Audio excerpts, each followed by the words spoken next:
Deadline day, done. Window, closed. We have our squad. Now it's time to start the season and make sure we survive.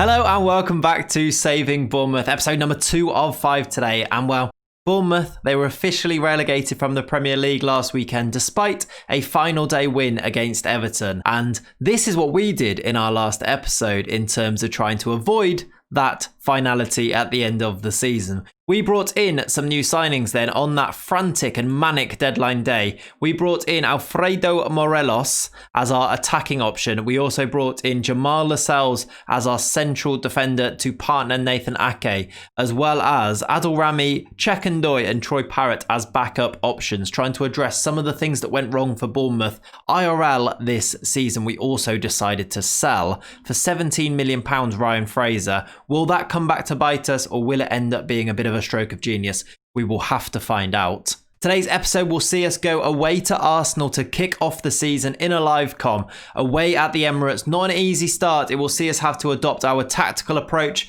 pick the team, see how we're going to continue. And then after that, I will continue and play through a portion of the season before coming back to update you on how that has gone before the next episode. Before we get into that first game away at Arsenal, I've been thinking about the injury situation at the club. I've also been thinking about something that Eddie Howe said recently. He said, of course, we will be sitting down and doing a full review of everything that we delivered. We've had experts come in and look at our training pitches to see if they have made a difference. We are trying to find the reasons why we have suffered so many injuries this season. And this got me thinking, is there anything that we can do right now to try and make sure that that doesn't happen, or at least doesn't get worse than it already is? Because if we have a look at the injury situation at the club, it's pretty dire. We have, loads and loads of players already out with long-term injuries, as we looked at in the last episode. So I'm thinking maybe we need to go and get some physios in, maybe improve the medical team at the club, maybe even, as Eddie said in that quote there, have a look at our training facilities. Can they be upgraded? This is our medical team then at the club. We've got Steve Hard as the head physio. He doesn't look bad. He's got 17 for physiotherapy. We've also got Johnny King, who has 16 for physio. We do, though, have Nick Court, only 12 for physio, as well as 2 vacancies for physios. We can definitely improve in this area. You see in the Premier League, we are 17th. In terms of our ranking for physiotherapy. We need to improve that. Maybe that's why we've had some of the injuries. We'll see. Let's see if getting some new physios in can improve that. Right, the first person I'm going to try and tempt in to bolster the medical ranks is Rob Price, former Liverpool, Hull, England, and currently Leeds head physio. Let's see if we can tempt him with a contract. Right, it's a done deal. He's going to come in as the head physio and replace our current head physio, Steve Hard. I think that's an upgrade. He has 20 for physiotherapy. If there's any more that we can do whilst we're here. Additionally, I'm also going to bring in Bruno Gilberto, a Brazilian physio. He wants hardly anything at all in terms of wages, £350 per week. You're in, Bruno. As well as that, as Eddie Howe mentioned the training facilities in that quote, I'm going to ask the board if they will improve the facilities. I have a strong feeling that they're going to say no, but if you don't ask, you don't get. So board, can we improve the training facilities? Hi Maxim Demin. Let's say I want the training facilities upgraded to enhance our quality of training. Let's see what he says. You haven't been with us for very long. You should work with what you have. That's unambitious, Maxim. I'm disappointed in you. So here we go then, first game of the season away at Arsenal. We are not the favourites for this, and it's going to be a really tough game. I've just seen there actually, Leicester have beaten United already. That's what a start for them. Team selection wise, this is what I have gone for, and this is the system that I have plumped for, a system that I've played before in the past. We'll see how successful it is. Trying to fit this team together, trying to put these players into a system that makes the most of all of them has been a tricky process, but this is what I think we're going to go with. I've actually made 2 systems. We have attack, which is to do with our club vision, really. We're supposed to play good football and we're supposed to attack. However, away at Arsenal, I think we're going to go with this counter, which is very similar, but with some different instructions instead. We're going to maybe try and soak up pressure and hit them on the break a bit. This is the team then. We've got Aaron Ramsdale in goal. We've got Jack Stacey playing as just a very auxiliary Fullback on the right-hand side, Lascelles and Ake. I think that's a really good pairing now in defence. Sergio Rico starts on the left. The midfield three, Billing, Cook, Lerma. We've got Lerma as an anchor man, Cook as a ball-winning midfielder. Actually, not too bad as a ball-winning midfielder. He's probably say he'd play as a deep line playmaker usually. I've been quite impressed with how he can play this role, and I'm hoping he can do a good job in doing so. Then we've got Philip Billing as the big, tall box-to-box midfielder, Josh King as an inside forward on the left-hand side, and then Callum Wilson and Morelos just off him as our strike partnership. It's a little bit asymmetric, it's a little bit different. I've seen other creators use this, Benji in particular. I've used this in tournaments and things like that. I'm hoping it can do a job. I'm hoping we're not going to struggle too much because of the familiarity, because of the way that we've done the start to this save where we jumped forward to deadline day. We've had hardly any time to train this. Deadline day was on the 8th. I've only just put this together.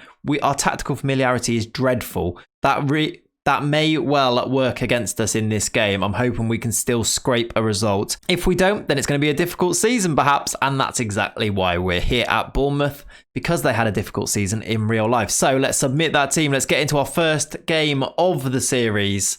Episode number 2, game number 1. Here it is. There's the Arsenal team as well. They're going to start Mesut Ozil, which is something that never happens. Aubameyang is going to play on the left, Lacazette up top, Pepe on this right-hand side. I mean, they've got David Luiz and Socrates. I mean, we can get at that defence. They've got Xhaka and Ceballos in front of them. I think we've got a chance, but we're going to have to play well. It's a debut for Jamal Lascelles. It's a debut for Alfredo Morelos up top. Really, we've got 3 strikers there. We could play with King up front here if we wanted to, but I wanted to have a little bit of width of sorts on this side. Let's see what we can do. Let's do a team talk. Passionately, let's tell them. Let's show what we're capable of. Let's let the assistant do that bit. And after this tunnel interview, we are underway. Let's go. A quiet first 10 minutes. We have our first highlight then now. It is going to go Arsenal's way, it seems. They're on the attack with Ceballos, Ozil, Xhaka out wide to Chambers and Pepe in the box. Ozil, Ceballos. They're playing it around on the edge. It comes to Xhaka who shoots. Kolasinac will pick it up and cross, and it's headed over by Dani Ceballos. We get away with it. 10 minutes. We're yet to have a shot, but it is still 0-0. I mean, a draw away from home here, I think it's safe to say we'd take it at this stage. That is definitely a result we'd be happy with. And in the last 10 minutes, we've actually had a couple of shots there. There's another highlight here, which sees us nick the ball. Josh King, Callum Wilson, we're away on the break here. Callum Wilson, big run from him down this right-hand side now. Beats his man, crosses, Billing. It's headed away. I really thought the big, tall Philip Billing, the box-to-box midfielder, was going to get on the end of that. But no, it was headed away from him. And we try and recycle this move. Lewis Cook, good ball out wide. Sergio Rico, tackled by Pepe. After all of that attacking, is it going to be an Arsenal chance at the end of it? Pepe. Oh, it's a poor tackle from Rico. Chambers now. Ceballos. Xhaka shoots and scores. Oh my, Granit Xhaka with a thunderbolt.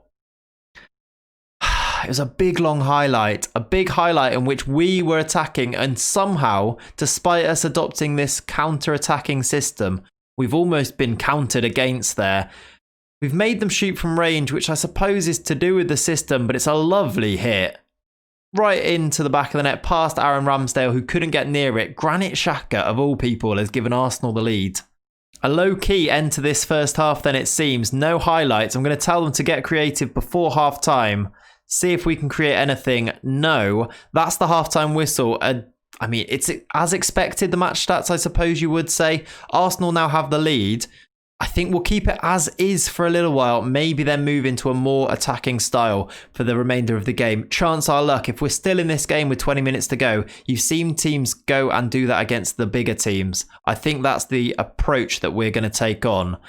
Let's get into this second half. Give it a bit of time and then maybe change things up. I've just seen Philip Billing is really struggling as well at the start of this half. By the way, we could barely name the full 7 subs. Everybody else was injured or unavailable. So we are really scraping the barrel as Arsenal look to go 2-0 up, but it is over the top from a Nicolas Pepe header. Right, that is the hour mark. I'm going to make the first change. It's going to be Billing off because he's now knackered and on a yellow. Harry Wilson's going to come on. That is going to need a change of role, I think, if he's going to come on.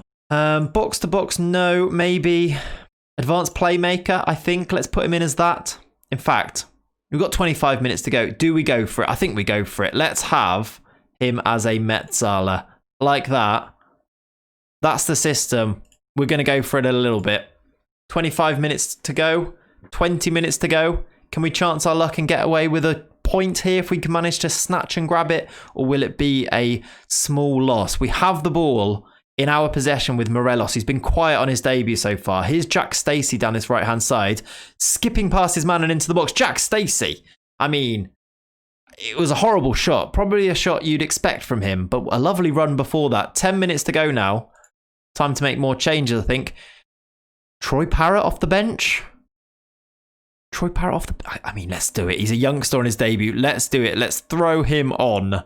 And, I mean, Jordan Ibe, let's do it. I don't rate Jordan Ibe very highly at all, but we're going to throw him on for this last 10 minutes. We're going to go and see if we can get an equal... A penalty! That's got to be a penalty. The referee has given it, I think. He's going to go and check VAR. With 9 minutes to go, Harry Wilson has the chance to score from the spot. I probably would have given it to Morelos, but I've not set it. Wilson has put it wide.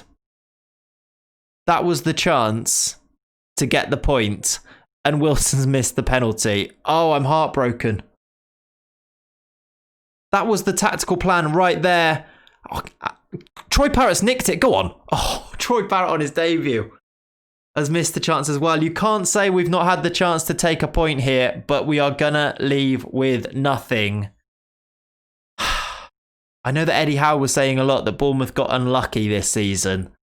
I feel your pain, Eddie, because we have got unlucky there. Despite being outplayed and being the away team and all of those things, we had the chance to take a point. Harry Wilson missing the penalty. What is his penalty taking stat? 15. You'd expect him to score. He's a set piece specialist, is Harry Wilson. He's missed the target and put it wide. We have to settle for a loss to start the season. We are in the relegation zone already. That does not bode well.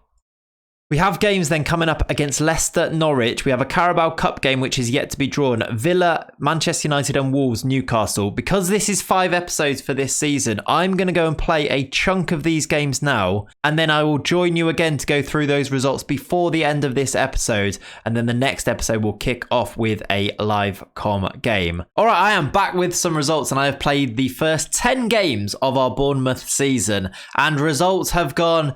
weirdly, is how I'd probably phrase it. It started off great, actually. After that Arsenal game where we fell to that 1-0 defeat, I felt like we were a little bit unlucky, but I suppose overall probably deserved to lose the game. Granit Xhaka with that winning goal.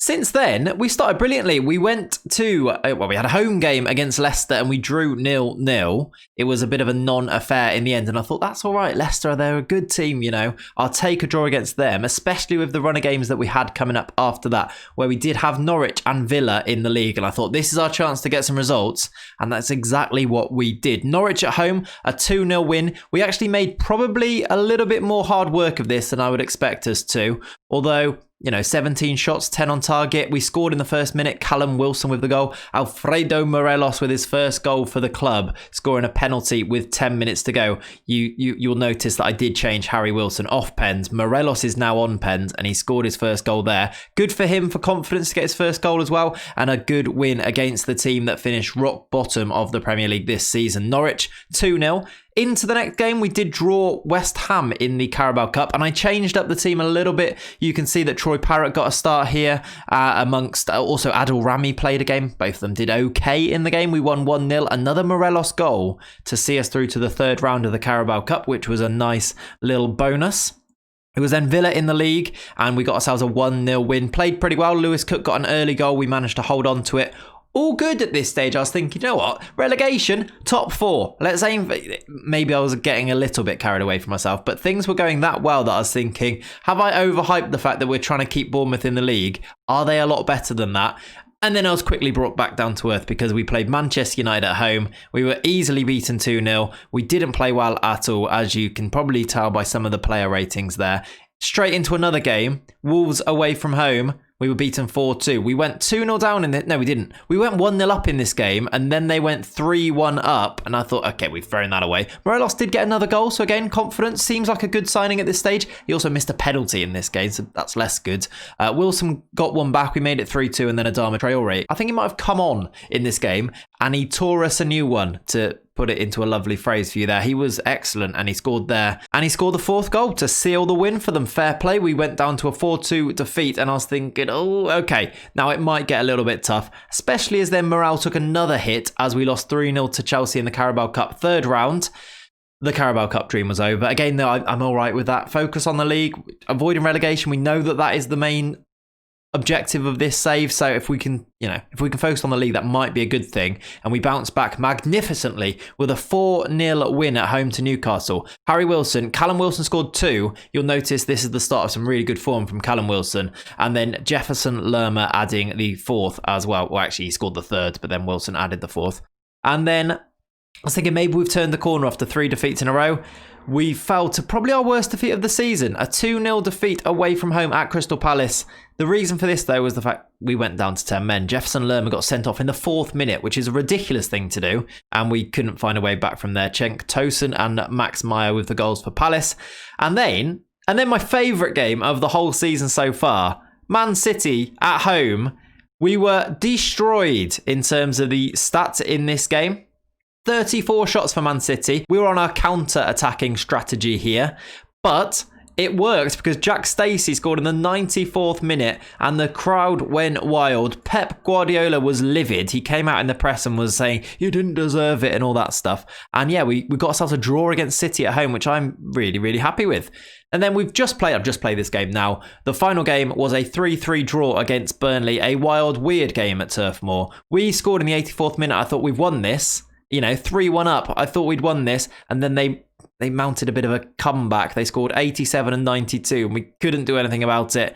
And it was a draw away from home. Again, though, draws away from home, nothing to really cry about. I think we'll be okay with that. Before we have a look at the league table, I just want to mention the fact that Simon Francis, the club captain, retired in October at the start of this month because he picked up a massive injury. I don't know if it's actually going to show me his injury now. I don't think it will. I can show you on the screen there. He picked up a huge injury and then retired. You know how we talked about injuries, and you know how I actually signed those new physios to try and combat the injuries that Bournemouth were getting? It didn't work. He was out for something like 8 months and he retired, and we actually got paid some insurance because of this injury. So maybe those training facilities, as Eddie Howe was talking about, do need to be changed. A bit of a strange one. I've not seen that in a very long time. But yes, to look at the Premier League table, we sit in 11th, which I suppose is perfectly fine for a club that is trying to avoid relegation, as we are 12 points from our first 10 games. We are 5 points clear of the relegation zone, which is currently occupied by Watford, Southampton and Newcastle. We've got some tough games coming up. Quickly, Callum Wilson has got 7 goals, which makes him the joint top goal scorer in the league. That's great. He got a hat-trick in that last game against Burnley. The games we have coming up are Sheffield United at home, then Liverpool, then Chelsea, then Spurs. A horrible run of games there. It's going to be really interesting to see whether we can snatch some points from that. But that is where we are going to end today's episode. Thank you very much for watching. We will be back next week, next Saturday, 5 p.m. for the next episode of Saving Bournemouth. It's going okay so far, but there is still lots of work to be done. If you've enjoyed this video, please do like and subscribe and comment on the video below. Let me know, how do you think we're going to finish? Predictions now. Where do you predict we're going to finish in the league this season? And yeah, I'll see you next time. Thanks for watching. Bye-bye.